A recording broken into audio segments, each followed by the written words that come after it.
Here we are, in a far, far away land from a time long ago. The 19th century Russian Empire, to be exact.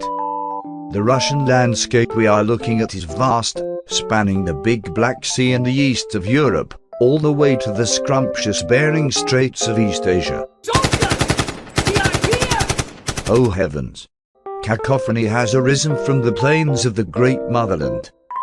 It must be from our friend and infantry general, Friedrich Wilhelm von Buxtehude.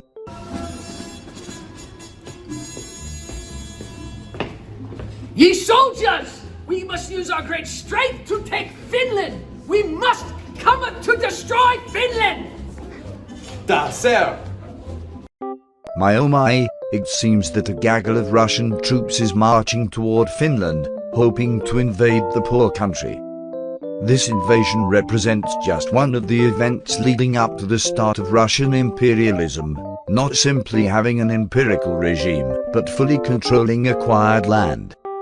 The gang successfully marches into Finland, acquiring the territory of Lovisa, previously under Swedish control. Sweden, more particularly their feisty King Gustavus IV, was quite upset by this. Unfortunately, he would continue to get bamboozled as Russian troops kept moving forward throughout Finland. King Gus perhaps takes the biggest L of all when his forces get utterly decimated in all corners by Russian forces, resulting in the complete decimation of the Scandinavian militia. Indeed, my army did eat y'all's up, left no crumbs for real. But okay, King, we can be civil or whatever. Just have your people sign this here Treaty of Frederikshamn and we won't have any problems. Oh, would you be so kind? I'm forever grateful. I will send my delegates to you. Let's rock and roll. Of course, boo-boo. And thus, in 1809, the Swedes relinquished ownership of Finland to Russia through the signing of the Treaty of Frederikshamn to end the unequal fighting. The newly acquired territory of Finland was incorporated into the Russian Empire as an autonomous Grand Duchy, meaning that there was still self-governing power within the Finnish region. This made the Russian Empire mad. How dare they hold so much power in Finland? We literally annexed them. Said Russia. However, there was not much they could do to gain control. Unless...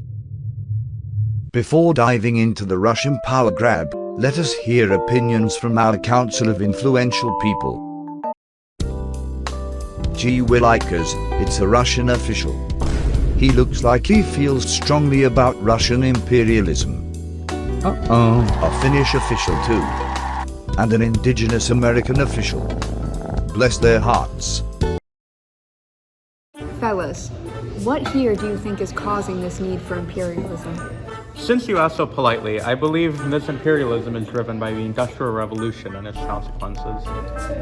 Well, yes, that may be the case. I believe countries just wish to exert their dominance, like a father whipping out the belt for his disobedient child. Easy there, pal. My reason is more probable. Europe must expand to account for this new industry.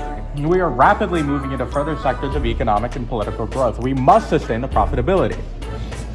First of all, you scallywag, my reason is more probable. Listen here, pal. Heavens. Even in a civil setting, imperialist discussion can bring out the worst in people. Regardless, I think we now understand that imperialism has been fueled by the Industrial Revolution, along with the need for more geopolitical control. Before our council engaged in acts of violence, we discussed how even though the Russian Empire annexed Finland, Finland was still an autonomous duchy. Throughout the years, this began to become a big problem for Russia, as they began to lean more into the idea of imperialism. And thus, starting in 1899, the Russian Empire, led by Nicholas II, established the governmental policy known as the Russification of Finland, with hopes of limiting the Finnish Grand Duchy's power. Finland is starting to make me mad. I must limit the power of the duchy. Only I can be the most powerful ruler of all. As Government General of Finland, please do not implement these policies. Ha ha ha, too bad. And thus, the Russian Empire had heavily demonstrated imperialist ideals. Let's turn this over to the Council again, to gauge their opinions on if imperialism is a good or bad thing. What the dickens? It seems that our friend, the indigenous American official, has in fact died. We replaced him with another indigenous American official, as we financed someone else from the dark web that looks nearly identical to the original. Imperialism is a good thing for Russia. It allows for the expansion of Russian control over the other weakling nations. After all, we Russians love our nationalism. Imperialism also allows for us to gain more wealth as we have control over more resources and population. Well, Mr. Russia, have you ever considered that imperialism could be harmful? Mr. Russia, it's easy for you to sit here and say that imperialism allows for the growth of your country, but consider me. Us. Not only did your regime annex Miss Finland's territory, but you also impeded upon mine. All that came with your imperialism was social discrimination, the exploitation of resources, and cultural disunity. To be the devil's advocate, Russia has never seen better days. That was surprisingly civil. Now, our second indigenous American official brought up a great point. Russian imperialization was not limited to Finland, and even extended far into parts of Asia and Africa. As you can see by my enlarged mass, I now take up a lot more space, namely the Caucasus region with modern-day countries such as Georgia and Armenia, Eastern European countries such as Belarus and Ukraine, modern-day China and Middle Eastern countries, and also Alaska. During the late 19th and early 20th centuries, these countries were subjected to imperial rule, forcing upon Russian ideals, culture, politics, and much more.